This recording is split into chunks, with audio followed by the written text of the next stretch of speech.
Welcome to the Skill Builders series of videos. This is going to be the first one. In these videos, we're going to choose 3 techniques, whether it's fishing or fly tying, and we're going to show you a little bit of a hack. In this video, we're going to show you a hack that has to do with half hitches. We're going to show you a hack with prepping deer hair to go into the hair stacker, and we're going to show you a hack that makes a really cool Zonker strip collar on a streamer without a lot of bulk. Check it out and make sure you subscribe so that you can see this every single week. Dude, that's a big brown throw. Okay, when you're tying a fly, there are times where you need to throw a quick half hitch into your thread. Most of the time when your thread's hanging near the eye of the hook and you don't want it to fall off and unravel.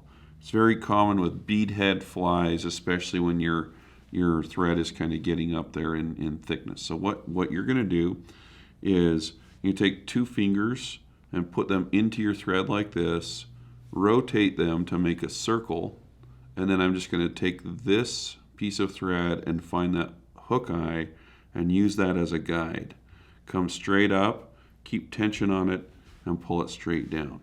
Now you should be able to do that fairly quickly. You can also do this and just use the hook as a guide. So if I put this here, I can just use the eye of that hook to pull against. So very easy. This is also super useful if you're farther back on the hook and you want to do it. Again, just one quick turn and just keep tension on it and you can pull it down. There you go. Simple half hitch. Okay, this is a really cool hack with deer hair. It's very simple. This is a super easy hack you can do. I do like to have a deer hair comb a lot when I work with deer hair, but this is a shortcut. So let's say I'm tying an elk hair caddis. Well, first of all, when I'm taking hair and I'm cutting it off the pelt like this, I'm just going to get a chunk like this. I'm going to leave my deer hair on the table, and I'll just lay my scissors down flat against the pelt and cut it off. And that way I'm cutting all the deer hair. It gives me a good line to choose the next clump to cut from. All right, so with deer hair, you've got underfluff, okay? So the underfluff from deer hair needs to be removed because it absorbs water. It makes it hard to spin the hair. So if you take the deer hair and roll it in your fingers back and forth like this, it will spread out in your fingers a little bit, and you can almost get all that fluff out just with your other hand.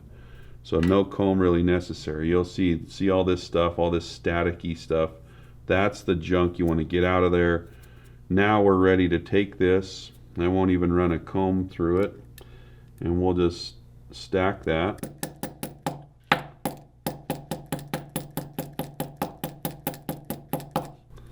When I pull that out of there, nice and aligned. So see that? So anyway, that's a real quick hack on how to get the fluff out of your deer hair. Okay, we're going to show you a real quick tip on how to get Zonker strip material into a dubbing loop. My preferred way is to use a Swiss CDC clamp. It just is a very precise tool, but any type of tweezer clamp like that will work. Now, what I like to do is I like to use these 2 fingers to grab it up at the tip, and these fingers to keep it stretched out down lower. Now, I just need to moisten my fingers a little bit, and I'll prepare roughly the amount that I want to take off, open up my tool, put it in there, and now I'll come in here and cut off the leather.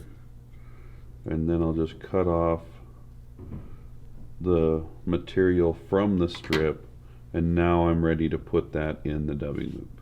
I've got a really simple Zonker tie, just chenille body Zonker strip, and these are Fulling Mill Zonker strips, super soft, really nice materials. I'm going to just build a dubbing loop, and up here I'm going to close off that dubbing loop. That's a critical step if you want your Zonker strip to stay in. Now I'll take my thread back down toward the eye, insert your favorite dubbing loop tool, which mine is this one right now, Now I'm going to take this clip full of Zonker strip. I'm going to put the whole tool in here.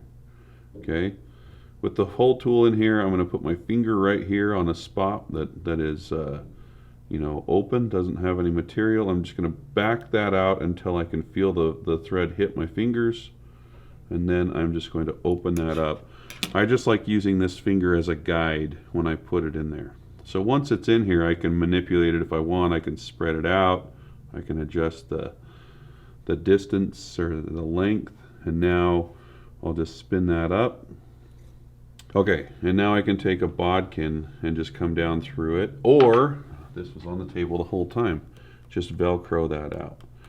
So pick that out.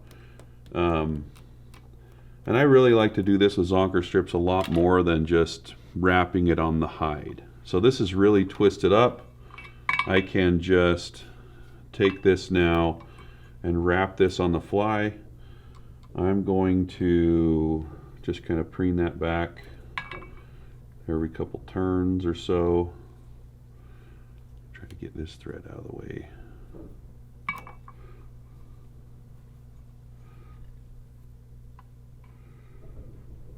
And you'll see once we get this all wrapped up how nice and clean it will look.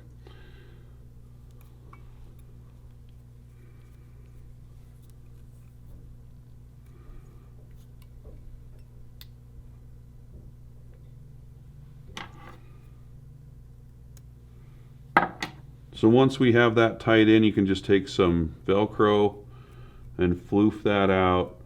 And there you have a super, super durable collar that's going to move way better in the water because you just barely got enough rabbit on there to dirty the head, which is what you want when you want a collar like that. But anyway, that's a cool technique that's very versatile in streamer fly tying.